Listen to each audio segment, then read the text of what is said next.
Music floated over Juniper Avenue. Food carts steamed. Chalk art covered the asphalt. Dancers took turns at a speaker. The city shut the street for a weekend show. Families walked slow. Phones filmed.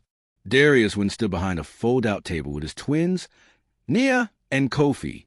3 crates held used children's books he cleaned and stamped.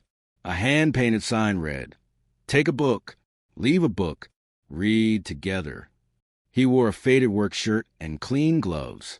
The twins handed out bookmarks they cut from cereal boxes. A black SUV pulled up to the barricade. Security lifted it aside. A woman stepped out in a white suit and bright heels. Cameras slid into place.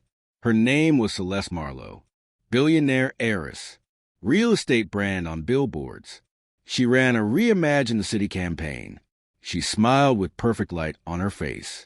Celeste stopped at Darius' table. She looked at the crates. She looked at his twins. She raised her phone. "Street shows should have standards," she said loud enough for a small crowd. "Not yard sales in the middle of a lane." A few people laughed. A few looked away.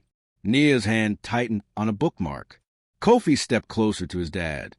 Darius kept his voice even. "We share books with kids. It helps." Celeste tilted her chin.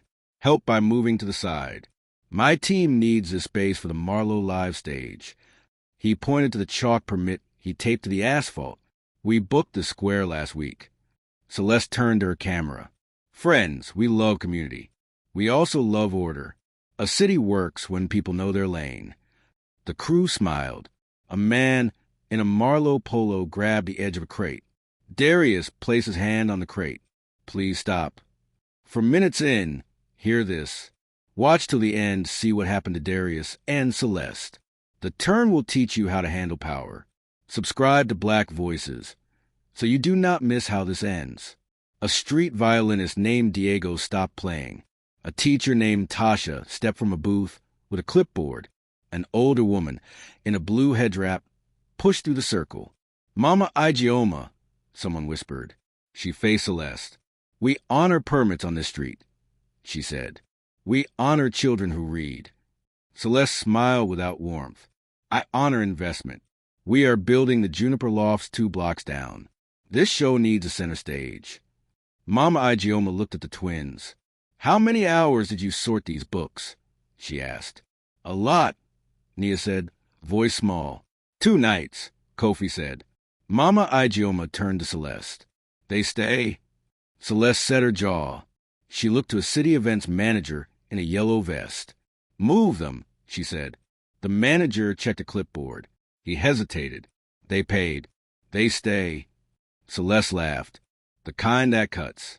She tapped her phone to end the live. She leaned toward Darius and spoke low. "Enjoy your square, sir. I own the block." She waved her team toward an open lane and set up the Marlowe Live backdrop anyway. Speakers boomed. Her host shouted into a mic. A crowd split. Some drifted to the stage. Some stayed with the book table. Imani Brooks, a local reporter in sneakers, raised a mic. "Name?" she asked Darius. "Darius Wynn," he said. "Father, night custodian. Day handyman. Book guy on Saturdays." "What do you want today?" she asked. "A quiet line and tired kids smiling with books," he said. Imani nodded. "We will talk later." Nia tugged her dad's sleeve. "We will still read, right?" Darius smiled. "We read." They began a small circle on the asphalt. 5 kids, then 9, then 12. Darius read out loud. Nia passed stickers. Kofi pointed at pictures. The street noise faded for a moment. Calm spread like a small light. Half an hour later, a Marlowe staffer rolled a speaker into the reading circle. The bass thumped. A paper cup spilled across the chalk map Nia drew. Darius stood. "Please move the speaker." The staffer shrugged. "Orders." Mama Igioma stepped between them. "Pick the cup. Move the speaker. Show manners," she said. Her voice left no room. The staffer moved the speaker. He picked up the cup. He avoided her eyes. Celeste watched from her stage with a tight smile. Imani filmed the moment and posted a short clip. "Billionaire stage versus book table. Which one serves the block?" Comments rose fast. At noon, a council aide named Kenji Sato arrived with a clipboard. He stopped by Darius' table. "I saw the clip," he said. "We have 3 complaints about Juniper Lofts. Safety, permits, labor. I want to hear from people." Mama Ijeoma nodded. "We meet at 6. The blue door by the old bus depot. Bring your questions." Celeste's host pointed toward the bus depot sign 2 blocks away. "Marlowe Live announces a maker lab there," he said. "Grand opening next month." A banner on her stage showed a smiling child with a robot. Small print at the bottom read, "Subject to approval." Tasha frowned. "That depot held our youth center before it closed. They promised a repair. They never kept it." Celeste walked through the crowd toward Darius' table. She set a glossy flyer on his crates. "Join my incubator," she said. "You read on my stage once a week. We pay a stipend. We use the twins in our campaign. Real exposure." Darius lifted the flyer and looked at her face. "Calm." "No." She blinked. "You turned down money." "I turned down my kids as props," he said. Her smile vanished for a second. Then she turned it back on. "Enjoy your square," she said. She walked away. The cameras followed. Her heels clicked hard. The city sun dropped behind the row houses. The show ended in slow waves. Darius packed the crates. He took the twins' hands. He looked at Mama Ijeoma. She gave a small nod. "Blue door," she said. "We build." They headed toward the depot. A shadow peeled from an alley. A hand lifted a phone. A message left an unknown number. It slid into Darius' screen a minute later. "Walk away from the depot. Think of your children." He stopped. He looked down at Nia and Kofi. He looked up at the sky. "Keep walking," he said. The old bus depot stood like a sleeping animal. Brick worn. Windows patched. A grainy banner hung on the fence. "Marlowe Maker Lab coming soon." The small print had no date. The blue door opened into a room with folding chairs and a whiteboard. Mama Ijeoma led the meeting. Imani set a small camera on a tripod. Kenji Sato sat near the back. A labor lawyer named Grace Delgado set her files on a table. A dozen neighbors filled seats. Darius sat with the twins on either side. He told the story in clean sentences. No extra sugar. No extra fire. He described the laugh. The speaker. The offer to use his kids. He showed the threat on his phone. Grace wrote dates. "We can file a report about the threat," she said. "Log every call." Kenji opened a folder. "We received permits requests for the Maker Lab," he said. "We also received complaints that night crews work without safety signs. There's also a wage edit pattern on a subcontractor we already flagged at another site." Imani asked, "Do you have proof?" Grace looked at a young man in a desk chair by the wall. He wore a security jacket with the depot logo. "Tell them, Malik," she said. Malik cleared his throat. "I watched cameras on the depot at night. I saw pallets move at 3 a.m. No permit on the note board. I saw workers sent home without promised pay. I saved clips." Kenji nodded. "We want those clips." Mama Ijeoma drew a square on the whiteboard. "Twin room," she said. "We build a reading and makerspace first. We do not wait for a ribbon. We press for a community benefits agreement. We ask for a ground floor set aside at $1 per year for 20 years. We set labor audits in writing. We require language access. We require paid training." Tasha raised her hand. "We name it Bright Steps," she said, looking at the twins. Nia and Kofi lead 2 steps. We all follow. The room murmured approval. Nia smiled. Kofi tried to hide his smile and failed. Imani asked Darius, "You ready to be the face?" "I am ready to be the worker," he said. "Face or not, the room comes first." Grace slid a thin ledger across the table. "A custodian found this in a dumpster near a Marlowe site last month. Odd entries. Breakage offset from tips. Language penalties for speaking Spanish on the floor. No legal footing. I matched some names to vendor logs here. If a pattern repeats at the depot, we have something serious." Kenji looked at the ledger. We open a hearing if this checks out, he said. Mama Igioma capped the marker. We do 3 things in 48 hours, she said. 1. Host a street class outside the depot. Show what Bright Steps looks like. 2. Deliver a short, clean CBA to Marlowe and to council. 3. Gather proof and hold it with care. Darius looked at the twins. Both nodded like small leaders. He nodded back. They left the blue door. The street felt cool. A drizzle began. The twins wore hoodies with red on the front. Darius checked his phone. New message. Last warning. Pride breaks people who have kids. He typed a reply. See you at the hearing. By morning, Imani's first video passed 50,000 views. The clip of the laugh on Juniper Avenue spread. The moment with the spilled cup spread. The sign on Darius' table spread. Comments asked for an address and a time for the street class. Mama Igioma set a time, Saturday at 10. She called it Bright Steps on the Street. She asked people to bring a chair. She asked artists to bring chalk. She asked a drummer to keep time. At 9:55, a crowd formed. Chalk arrows pointed to stations. A teen taught kids to solder a small light. Tasha ran a table with simple science. Darius read a book about a boy who fixed a bike with his grandfather. Nia and Kofi helped little kids stamp their names into library cards. Diego, the violinist, played a bright melody. Imani streamed on a phone clipped to a pole. A black SUV stopped across the street. Celeste stepped out in a slate dress and clean sneakers. No stage. No crew. She crossed her arms and watched. Kenji arrived with a clipboard. He observed. He took notes. Grace watched Marlowe's staff, who hung back near the corner.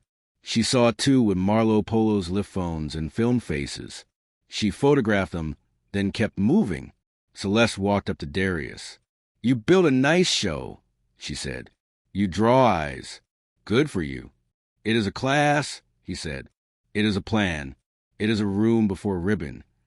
She nodded as if she understood. Meet tomorrow. Boardroom. 10 a.m. We will discuss terms. We meet at the depot with the council and neighbors, he said. No back rooms. Her jaw set. You talk like you own land. I talk like I own duty, he said. To my kids. To this block. She looked at Nia and Kofi. They looked back without flinching.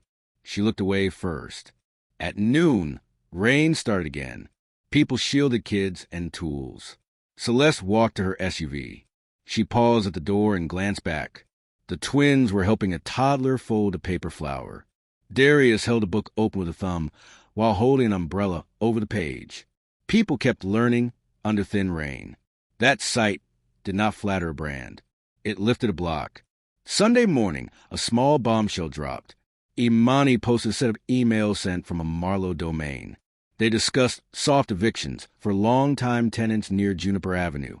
They discussed repositioning storefronts that sold books and repair services. They mentioned influencer partners to soften blowback. One email referenced the depot. We can pivot the Maker Lab to a members-only co-work room if council drags feet. The source was anonymous. Celeste PR lead posted a statement. Leaked emails lack context. Comments did not like that line. Monday morning, the council scheduled an emergency session on the depot and the CBA. Kenji texted Mama Igioma. Bring your document, he wrote. 2 pages only. They arrived early. Neighbors filled seats. Cameras clicked. Celeste walked in with 2 lawyers. No smile this time. She sat straight. The chair called the session. Mama Igioma read the CBA out loud in 4 minutes. Ground floor set aside. 20-year term. $1 rent. Language access on walls. Paid training. Audits twice a year. Public reports. No members only pivot. A clean clause that tied any tax credit to compliance. Grace handed the chair the ledger and a short memo about the emails. Kenji placed a packet on the table from Malik with time-stamped clips. The chair read. The room held breath. Celeste stood to speak. Marlowe supports youth, she said. We launch labs across the city. We will invest here. We should not be tried in a public room on the basis of stolen emails. The The chair asked one question. Will you sign the CBA today? Celeste paused. Her lawyer began to speak. The chair raised a hand. Ms. Marlowe, yes or no? No, she said. The chair set a jaw. Work pauses today. Safety inspections proceed. A fraud review opens on the subcontractor. A wage review opens on any vendor named in that ledger. Celeste's eyes flashed. For 1 second, the room saw the person behind the brand. Then the mask slid back. She gathered her papers. She walked out. Darius exhaled. Nia took his hand. Kofi held his sleeve. A text buzzed on his phone. We do not pause. We burn. No name. A photo of the depot door. He looked at Mama Igioma. She nodded once. We stay awake tonight, she said. We stand watch. As dusk fell, rain came hard. The depot lights flickered. A shadow moved by the fence. At midnight, 3 figures ran toward the depot. One carried a bottle. One carried a crowbar. One carried nothing but fear in a tight mouth. Darius, Malik, and 2 guards stepped from the side with flashlights. Beams cut the dark. The figures froze. One dropped the bottle. It rolled and clinked to a stop against a curb. Grace dialed 911. Imani filmed from a doorway with the lens low. Mama Igioma stood behind her with arms crossed. Diego held a fire extinguisher. The crowbar swung once. It hit chain link with a dull sound. A guard stepped in and grabbed her wrist. The fight lasted 2 seconds. Years of night shifts gave the guard a calm strength. He pinned the arm to the fence without harm. The bottle carrier ran. Malik chased and slipped. The figure slipped too and hit a puddle hard. They scrambled and ran into shadow. Police arrived. Names were taken. Faces were saved on phones. Grace handed over the bottle and the crowbar in a paper bag. She took badge numbers. She wrote everything down. Nia and Kofi watched from a window upstairs in a neighbor's apartment. Their neighbor, Mrs. Carter, stood with them and whispered a small prayer. At 2 a.m., quiet returned. Darius sat on the curb. Rain slowed to a mist. Imani sat next to him. You could have stayed home, she said. I promised my kids a room, he said. A promise is a wall you stand against when wind blows. She nodded. We are still filming, she said. People will see this. He looked at the camera. Watch till the end, he said. You need to see what choices people make when the lights come on. At 7, the city posted a notice on the depot fence. Stop work order. At 8, the Department of Investigation agents walked into a Marlowe vendor office with a box of empty drives. At 9, Kenji called. Emergency council session at noon. Bring the CBA again. At noon, the room filled. Celeste came with no lawyers. She carried a single folder. Her eyes looked tired. Her hair was tied back. She stood when the chair called her name. I have a signed CBA, she said. The room shifted. Ground floor set aside for Bright Steps. 20-year term. $1 rent. Language access and policy and on walls. Paid training. Twice yearly audits. Public reports. We also fund back pay for vendor staff harmed by wage edits under the Marlowe umbrella. A hotline opens today. Beacon staff and Grace's team manage it. We do not touch it. She lifted a pen and signed. Mama Igioma signed. Darius signed. The chair signed as witness. Imani filmed the page. A still went online with a simple caption. Contract beats caption. A voice called from the back. What about the men with the bottle? Grace answered. One already named a supervisor who paid him. The case moves. Celeste faced Darius. I said no yesterday, she said. I was wrong. I wanted control more than I wanted help. I cannot fix past harm with a speech. I can sign. I can pay what is owed. I can follow audits. I can show up on days without cameras. Darius said nothing for a moment. Then he held out his hand. She took it. The shake was brief. Firm. Clean. Work turned real. Inspectors marked beams. Welders repaired. A laundry list of fixes went on a board with dates. Community volunteers painted the twin room bright yellow. A carpenter carved bright steps above the door. Nia and Kofi chose books for the first shelf. Tasha labeled drawers. Diego tuned a small violin for the music corner. Mama Igioma sorted donations with a smile that refused to fade. Imani asked Darius for a message to end part 3. He looked into the lens. Some people tried to light a fire, he said. It did not take because the street stood together. If you are watching, you are part of this. Stay. The last act matters. That evening, a courier delivered one more envelope to Grace. Inside sat a list of shell companies tied to Devereaux Mars Holdings. It linked to a deputy inspector who took gifts. Grace forwarded it to the DOI. The agent replied fast. We are on it. Across town, Celeste sat alone in her office with the lights off. She called her mother. They spoke for 20 minutes. When she hung up, she looked at the CBA copy on her desk. Then she wrote a check to the back pay fund and sent it before she could think of a reason to wait. A quiet settled over Juniper Avenue. The depot smelled like new paint. The twins fell asleep with glue on their fingers and smiles on their faces.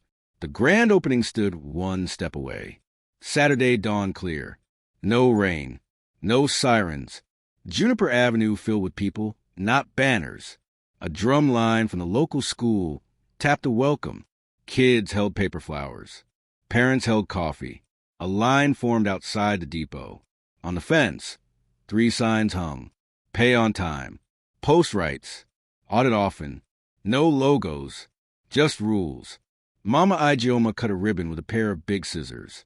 She did not make a speech. She smiled and waved people in. Darius held the door, while Nia and Kofi handed out library cards. Tasha ran the science corner. Diego played a bright song. A mural on the wall showed twins stepping up a simple staircase with books in their hands. Imani filmed short interviews. A cook talked about back pay that hit his account on Wednesday. A cleaner showed a paycheck, with all hours restored. A teen said she felt safe in a room with lights, not locks. Celeste walked in with a box of tools. No camera crew. She wore a gray sweater and sneakers. She set the box on the table. She joined a group at the phone line and took calls for 2 hours. Bright steps.